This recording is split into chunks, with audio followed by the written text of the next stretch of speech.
M경제 뉴스 지금부터 시작합니다. 구독과 좋아요.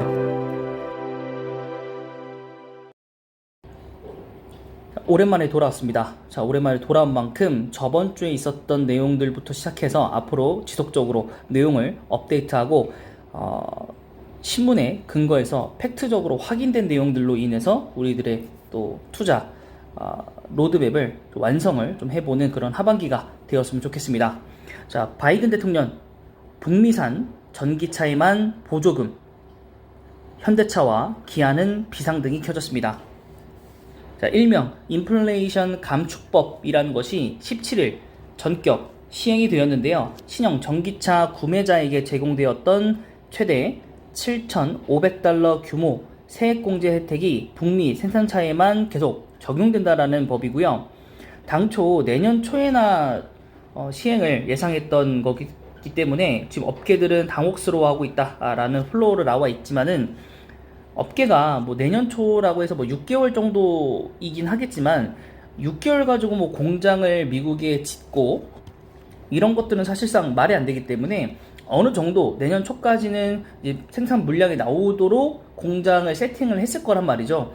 그렇다면 그 부품 수급이라든가 이런 것들만 조금 일정을 앞당기면 해결이 될 거라고 좀 보여지기 때문에 지금 요거에 따라서는 단기적으로는 타격을 받겠지만은 그렇게 크게 앞으로 국내산 자동차는 망했다 요 정도까지는 아니라고 좀 판단이 됩니다. 16일부터 미국에서 최종 조립된 친환경 신차가 아니면 더 이상 보조금을 지급하지 않겠다라는 것이고, 친환경 차량을 전량 국내에서 생산하고 있는 현대와 기아에게는 좀 악조건이다 라고 좀 볼 수 있겠습니다. 또한 다른 나라에서 생산한 부품, 특히 중국산 배터리를 좀 겨냥한 법이지 않나 싶은데, 이런 것들은 올해 말까지만 보조금을 지급하고요. 이미 전기차를 구매 계약한 것도 적용이 되지만 그 이후에는 적용이 되지 않는다고 합니다. 그래서 계속적으로 보조금을 받을 수 있는 차량은 아우디, BMW, 포드, 클라이슬러, 루시드, 벤츠 등이 포함이 되었다고 합니다. 또한 테슬라와 GM 전기차들은 이미 대량 판매를 통해 가지고 20만 대 이상을 모두 소진했기 때문에 올해 세제 혜택 대상에서는 빠졌다고 합니다. 결국 현대차와 기아 그리고는 이제 미국 내 전기차와 배터리 생산 기지가 제대로 갖춰질 때까지는 보릿고개를 버텨야 된다. 그렇기 때문에 또 산타페 하이브리드, 그 다음에 GV70 등은 10월 그리고 각각 연말 등 공장에서 생산할 예정이었지만은 이것들을 조금 빨리 당겨야 되지 않나 싶고, 근데 이것에 대한 문제점은 뭐냐면 이것도 이제 한번 파업을 통해서 굉장히 좀 노조가 갈등이 좀 심했었던 내용인데, 이 전기차 현지 생산에 있어서 가장 큰 걸림돌은 노조입니다. 노조가 이를 반대를 했었죠. 일자리 감축이라는 것 때문에. 국내 생산 확대를 이유로 미국 현지 친환경 생산을 반대할 경우 사측으로서는 이들을 설득할 일 외에는 뾰족한 방법이 없다라고 합니다. 근데 이게 결국에는 어떻게 본다면 현대차가 경쟁력을 잃고 또 판매량이 감축이 되고 주가가 떨어지면 사실 힘든 거는 노조 측이 힘들 수 있어요. 왜냐면 이제 우리가 내년보다는 이만큼 벌었다, 작년보다는 이만큼 벌었다, 이런 것들을 이제 노조 측에서 제시를 하면서 인상을 좀 해달라, 이런 것도 요구할 수 있겠지만은 매년 회사가 점점 힘들어진다면 노조 측에 대한 이런 요구들은 사실 불합리하다고 좀 볼 수도 있거든요. 그렇기 때문에 노조가 장기적으로 임금이 올라가려면 현대차 그리고 기아에 대해서 해외 공장 성립을 좀 지지를 해주고, 일부 인력들은 또한 해외로 파견을 좀 나가서 임금을 좀 더 세게 받는 조건으로 파견을 나가서 공장 수율을 올려주고, 이런 역할들을 조금 좀 만들었으면 좀 좋지 않겠나라는 생각이 좀 드는 기사 내용입니다. 현대차 이대로 쓰러지진 않겠죠. 준비를 하고 있을 거라고 생각이 되고요. 현대차에 대한 그 시야는 전혀 달라지지 않았다라는 점까지 말씀드리도록 하겠습니다. 그런데 이제 현대차의 이제 자회사라고 해야 될까요? 그룹사 중에 하나죠. 현대모비스입니다. 현대모비스 같은 경우에는 이 모듈 부품 사업을 각각 분리해서 자회사로 운영하는 내용을 사업 개편안을 추진을 하고 있다는 소식이 알려지면서 장중 6.18%까지도 급락을 하게 되었습니다. 자, 이 얘기는 자회사 물적 분할을 우려한 투자자들이 매도를 한 것이고, 그 매도가 나서면서 기관에서도 외국인에서도 모두 다 물량이 나온 것이 아닌가 싶습니다. 자, 11월 모듈 부품 사업 부분을 각각 자회사로 출범시킬 예정이고요. 자, 모비스에는 사후 서비스, 그 다음에 연구 개발 투자, 그 전장 부분만 남게 된다고 합니다. 이 전장 부분만 제외를 한다고 한다면 사실 거의 지주사에 가까운 모습의 형태가 아닌가 싶어서, 향후에 이런 것들이 다 완료가 되고 나면 내년쯤에 혹시나 현대차에서 지주사 전환 체제에 대한 로드맵을 좀 밟을 계획이지 않나 라는 생각도 조금은 들기는 합니다. 그리고 특히나 작년부터 시작해가지고 이제 부품 수급이 좀 어려우면서 현대차에 대해서 많이 마이너스적인 요인을 띠고 있었던 게 바로 이 부품 회사이고요. 사실 이 모듈 회사 조금 아쉽기는 한데, 이 모듈 회사가 떨어져 나간다는 것 자체가 조금은 아쉽습니다. 하지만은 모듈 회사 같은 경우에는 또 모비스에서 현금 투자하기가 좀 어렵기 때문에 아무래도 분할을 시켜서 추후에는 물적 분할에 나서진 않을까라는 생각이 좀 듭니다. 부품 회사는 아니더라도 이 모듈 회사는 아무래도 물적 분할 대상자라고 좀 보여지기는 합니다. 그 시기가 언제인지는 정확하게 예측하기는 좀 어렵습니다만, 자, 현대 모비스 내에서 가장 좋은 실적을 내고 있는 AS 부분이 남게 되기 때문에 물적 분할에 대한 우려가 없다. 물적 분할로 손실을 입은 투자자들의 트라우마가 주가 하락의 원인이고, 자회사 출범이 주가에 긍정적인 영향을 줄 수 있다라고 하는데, 사실 뭐 조금 다른 얘기긴 하지만 SK 스퀘어도 사실 이런 플로어로 얘기를 했었습니다만, 실제로 물적 분할을 하게 되면 단기적으로 1, 2년 동안은 약세를 걷는 게 보통의 주가 흐름이라고 좀 볼 수 있겠고, 사실 이 AS 부분에서 좋은 실적을 보여주곤 있으나, 우리가 저번에 공부를 했었을 때 기억으로는 현대 모비스가 매출액이라든가 이런 건 너무 좋다, 하지만 영업이익이 10%를 넘지 못한다, 이 영업이익이 10% 넘지 못하는 이런 대형 회사는 주가 반등하기가 어렵다. 그래서 현대 모비스는 앞으로도 실적보다는 영업이익 개선에 굉장한 방점을 좀 둬야 된다라고 했었고, 그렇기 때문에 부품 사업을 좀 떼내는 게 아닌가라는 생각 좀 들고요.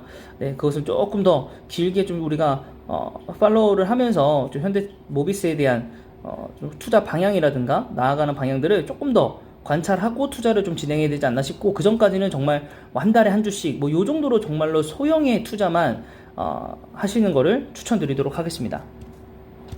자, 또 다른 뉴스가 그 다음에 또 나왔더라고요. 18일 현대모비스는 기존 생산 전문 협력사를 통해서 운영을 해오던 국내 모듈 공장과 핵심 부품 공장 2개의 생산 전문 통합 계열사로 각각 통합이 된다고 합니다.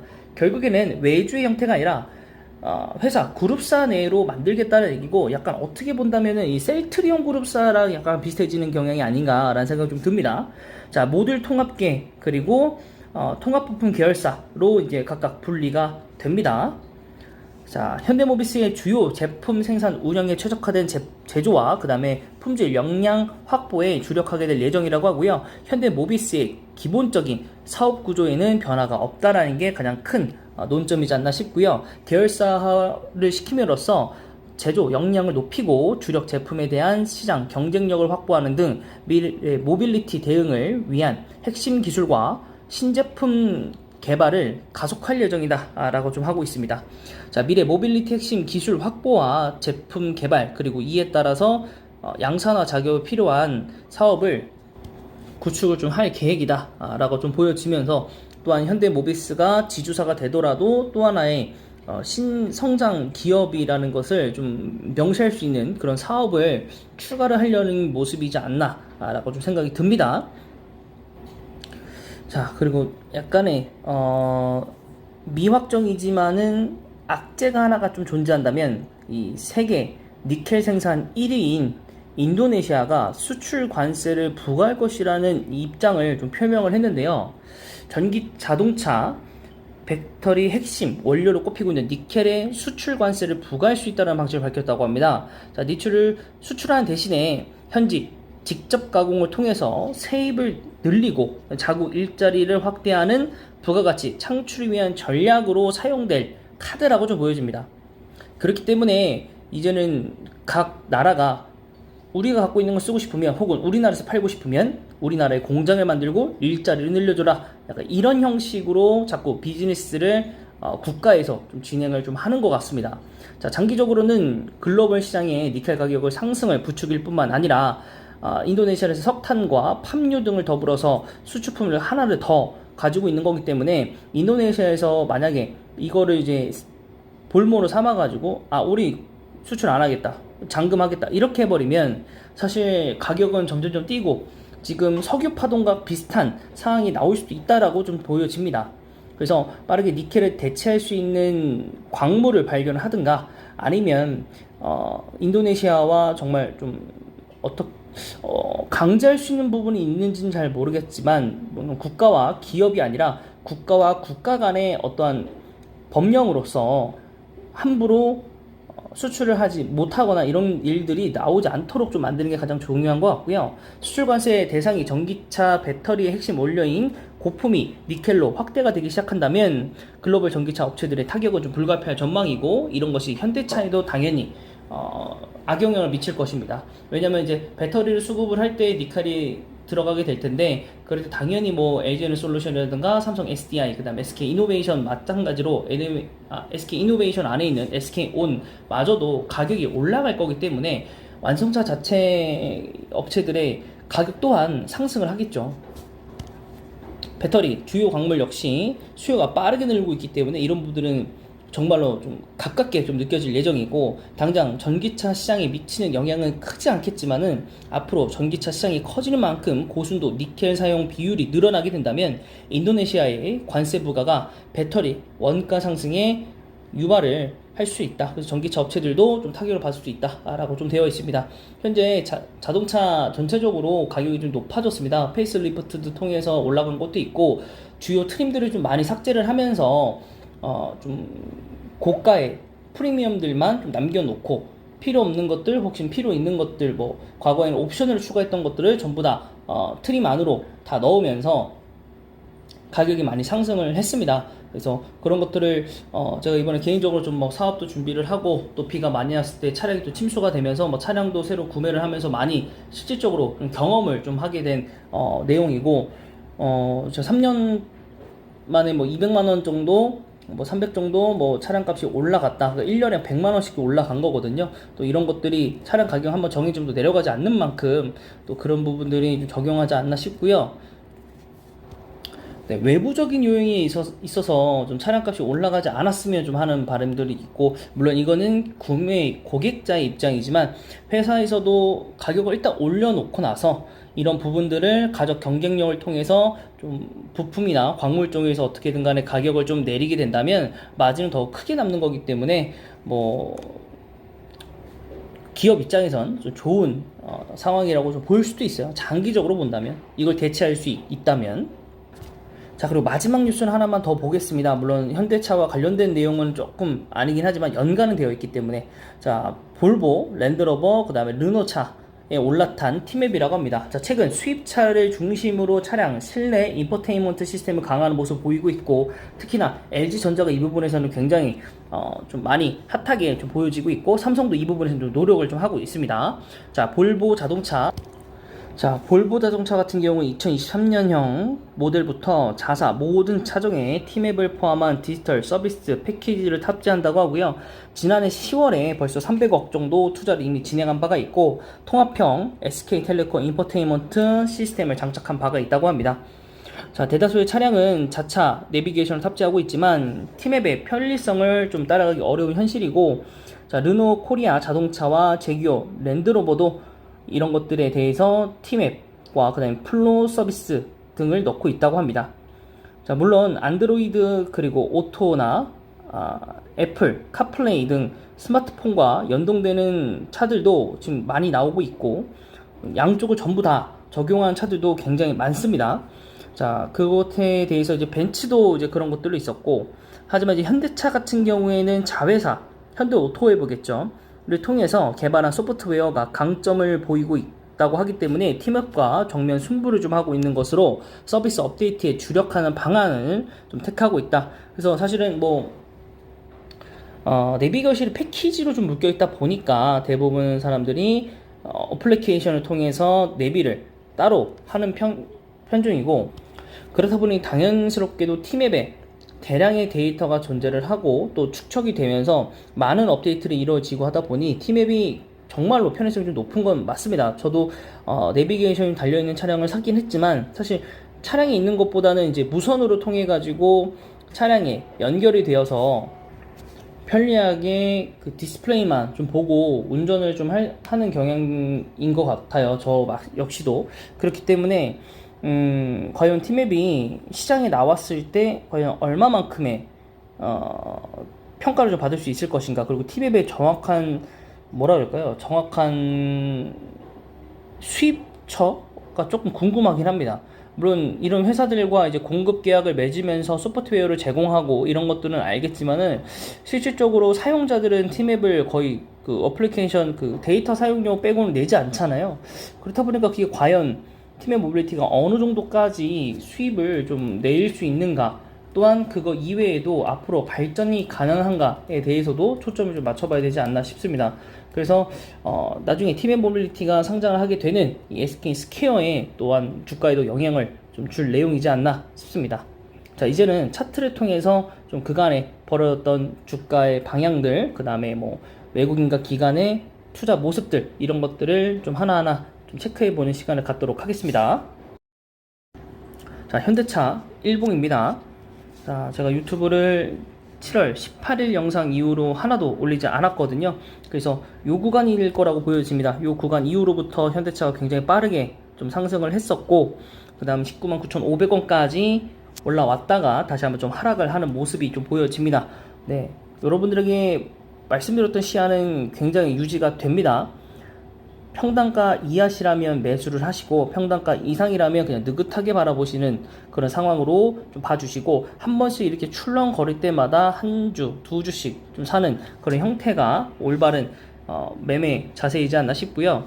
그래서 이렇게 요 주봉상의 이 상단을 지금 거의 깨고 좀 내려왔기 때문에 조금 한동안은 18만원까지도 좀 떨어질 수 있다는 거 여러분 유념을 해 주시고요. 월봉상으로 보셨을 때는 정말 스무스하게 올라가는, 그리고 정말 천천히 올라가는 그런 차트라고 조금 보여지긴 합니다.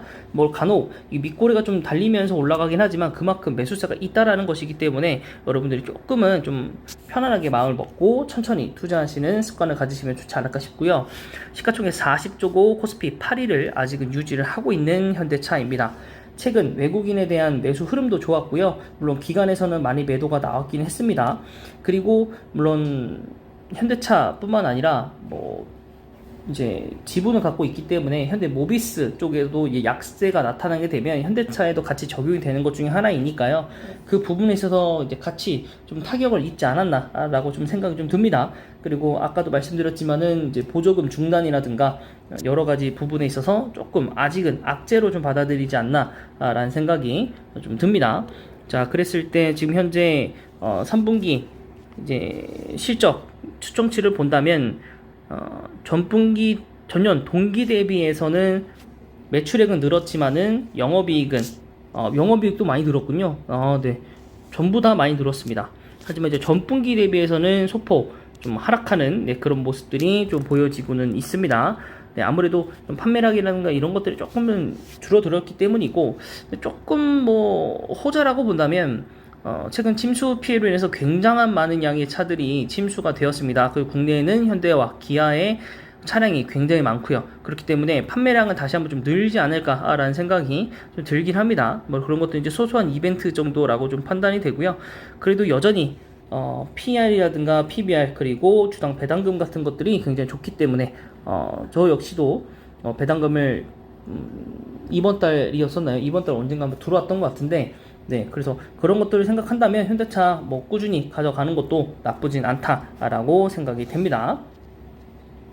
자, 다음은 기아로 좀 넘어가 보도록 하겠습니다. 기아 같은 경우에 일봉상으로 좀 많이 좀 하락을 했습니다. 아무래도 현대차보다는 조금 비중이 좀 적기 때문에, 그리고 시가총액 31조 10조 정도 차이 나는 코스피 11위 기업입니다. 자, 주봉상으로 보셨을 때도 이렇게, 그래서 좀 현대차와 봤을 때 거래량도 좀 적습니다. 상대적으로 좀 적어요. 네, 그래서 조금 악재에 조금 많이 좀 휘둘리는 그런 종목 중에 하나다라고 좀 볼 수 있겠고, 또 어떻게 본다면 그렇게 흔들릴 때 매수로 들어간다면 일정 폭의 수익은 좀 얻을 수 있는 그런 종목이지 않나 라는 생각이 좀 들고요. 현대차 같은 경우에는 아무래도 해외에서 파는 차량도 있지만은 기아 같은 경우는 국내에 좀 많이 더 편중된 느낌이 있기 때문에 그런 부분에서는 현대차가 기아가 그렇게 나쁘지 않지 않나 싶습니다. 하지만 이 부분에 있어서 지금 외국인과 기관이 같이 좀 대량 매도를 좀 진행을 하게 되었고요. 그래서 관건은 뭐 어떻게 될까 싶기는 한데요. 저는 기아는 크게 문제가 없을 거라고 봐요. 오히려 이럴 때 저는 매수가 들어가야 된다라는 게 보는 게 맞고요. 그 판단은 여러분들의 몫으로 좀 돌려보도록 하겠습니다. 자, 일단 추정치를 좀 본다면 실적을 전년 동기 대비해서 좋아졌고요. 여기는 전분기 대비해서도 소폭 감소를 했지만 현대차보다는 더 그 감소폭이 더 적습니다. PR 같은 경우 4배. 뭐 배당금도 좋고, 저는 나쁘지 않다라고 봅니다. 물론 배당금이라든가 이런 것들을 이제 주가 환산해가지고 비교를 좀 해봐야 하겠지만은, 뭐 현대차, 뭐 기아차, 뭐 현대차가 조금 가격적으로 16만원, 17만원대 받던 것보다 높아졌다면, 저는 기아도 충분히 좀 매력도가 높지 않나라는 생각이 좀 듭니다. 다음 현대모비스 한번 보도록 하겠습니다. 현대모비스 21만 2천원입니다. 자, 19만원 찍었다가 가파르게 좀 상승을 했었습니다. 상승을 했었고, 아무래도 이제 현대차가 올라갔던 그 흐름과 비슷하게 올라갔지 않나 싶고요. 근데 그 이후에는 좀 하락을 많이 좀 하게 되었습니다. 자, 그래서 지금 주봉상으로 본다면 굉장히 좀 좋은 흐름의 주가에 좀 악재를 하나 탁 뿌리면서 좀 초를 쳐버렸고, 이제 월봉상으로 보더라도 상승 흐름이 완벽하게 좀 꺾여버리는 그런 모습들이 보여지고, 이걸 바로 다음 달에 어떻게 영향을 좀 줄지도 좀 봐야 될 것 같습니다. 시가총액은 20조고요. 코스피 16이 되는 기업입니다. 그래서 이거 이외에 밑으로 내려가 보시면 9월 추정치 나와 있는데, 작년 동기 대비해서는 굉장히 잘 나왔고, 하지만 전년 동기 대비해서는 여기도 마찬가지로 여기는 매출액은 줄었지만은 영업이익은 늘었고, 단기 순이익은 좀 줄어들었습니다. 하지만 제가 계속적으로 말씀드렸었던 이 영업이익률이 굉장히 낮다라는 거, 그래서 이것이 과연 얼만큼 대선할지. ROE도 마찬가지고요. PR이 7배로 10배 이하 낮긴 하지만은 저평가 구간이라고 판단이 되지만은 현대모비스가 올라가지 않는 이유는 우리가 보고서를 통해서 말했듯이 영업이익이 10%를 넘지 못한다라는 점. 그래서 그 부분에서 여러분들이 조금 더 각고에 좀 심혈을 기울여서 투자를 해야 되지 않나라고 생각이 듭니다. 자, 그 다음은 현대 오토에버입니다. 12만원. 여기도 마찬가지로 현대차 그룹사가 올라가면 같이 올라가고, 좀 떨어지면 또 많이 좀 떨어집니다. 거래량도 좀 많이 부족하고요. 주봉상으로 봤었을 때도 정말 높낮이가 좀 큰 종목입니다. 그죠? 합병을 통해서 올라갔다가 뭐 실적이라든가 나머지 이런 것들이 있어 떨어졌다가 또 올라가고 좀 또 떨어지고, 이런 것들을 좀 반복하는 그런 회사인데, 지금 이렇게 여기 기준으로 이유로만 좀 본다면 지금 약간의 V자 모양, 그리고 올라갔다 내려갔다 하면서 이 폭이 점점 적어지고 있어요. 그죠? 적어지고 있다라는 점은 굉장히 고무적입니다. 그래서 이 부분이 찍고 올라가는 모습에 따라서 지금이 어떻게 본다면은 저점이 될 가능성도 굉장히 높아 보이기 때문에 여러분들이 좀 생각을 해보셔야 될 것 같고, 현대차에서 자회사를 통한 것들을 이제 시스템적으로 승부를 건다고 했기 때문에 현대 오토에버에 대한 관심도 좀 따라서 높아지지 않나라는 생각이 좀 듭니다. 그래서 우리가 과거에도 영상 기사로서 한번 읽어봤던 것이 뭐냐면, 차 안에 있으면 주유라든가 뭐 여러가지 그 안에서 이용할 수 있는 편의점 시설이나 이런 것들이 전부 다 그냥 차량 안에 있는 시스템으로서 결제가 다 된다, 뭐 카드를 들고 가서 결제할 필요가 없다, 뭐 이런 식으로 되어 있었던 것들이 있거든요. 그래서 과연 그런 것들이 보편화가 된다면 정말로 좀 많은 변화가 좀 생길 것 같고, 또한 이제 주유 시설이 아니라 전기차 충전이라고 이제 가게 된다면 거기 안에는 이제 라스트 배송이라든가 또한 물류 거점을 통해서 그 안에 뭐 소형 놀이공원이라든가 아니면 뭐 게임 센터, 뭐 메타버스를 관련한 뭐 체험장 혹은 게임장, 이런 것들이 만들어질 거기 때문에 거기 안에서 벌어질 수익들이 조금 더 많이 얻어낼 수 있어서, 그런 부분에 있어서는 현대오토에버가 과연 그런 혁신적인 부분들에 있어서 시스템적으로 소프트웨어적으로 만들게 된다면 그것 또한 굉장히 좀 사업성으로는 좋지 않을까라는 판단을 좀 해봤습니다. 자, 3조 정도 되는 시가총액, 코스피 95위고요. 자, 현재 최근 기관과 외국인에 대한 수급 흐름은 그렇게 썩 좋지는 않습니다.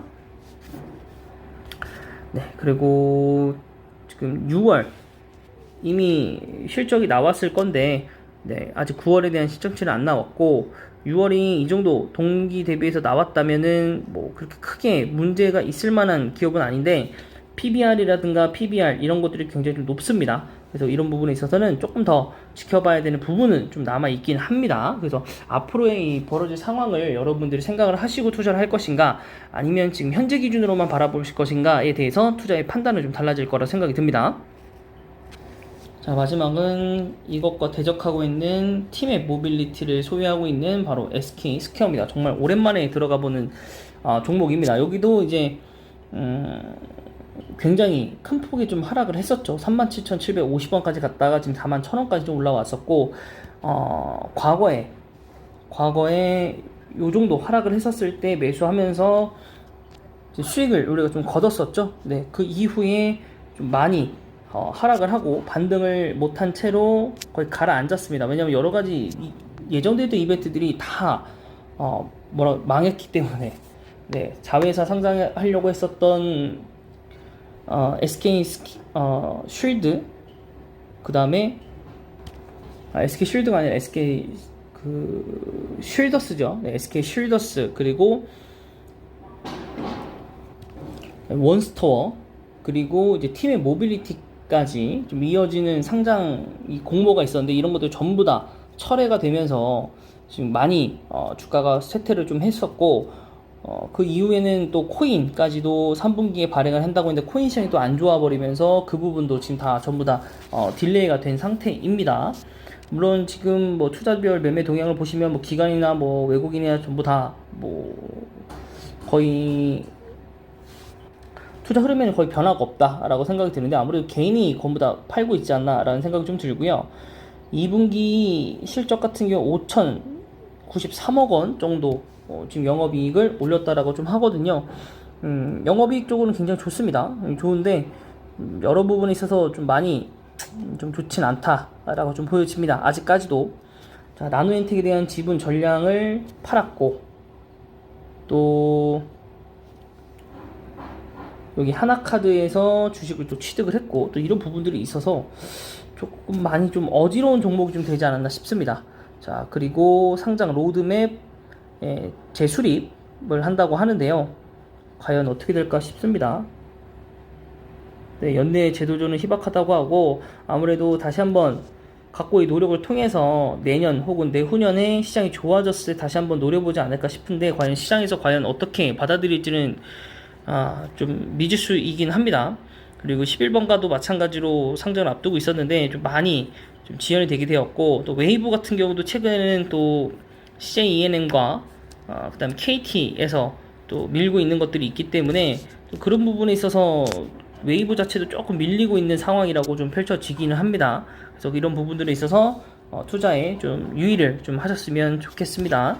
그래서 여기는 사실 재무제표적으로 볼 거보다는 좀 상황적으로 여러 가지 시장의 훈풍을 좀 타야지만 올라갈 수 있는 종목이지 않나 라고 좀 생각이 듭니다. 네, 그래서 이번 영상은 여기까지입니다.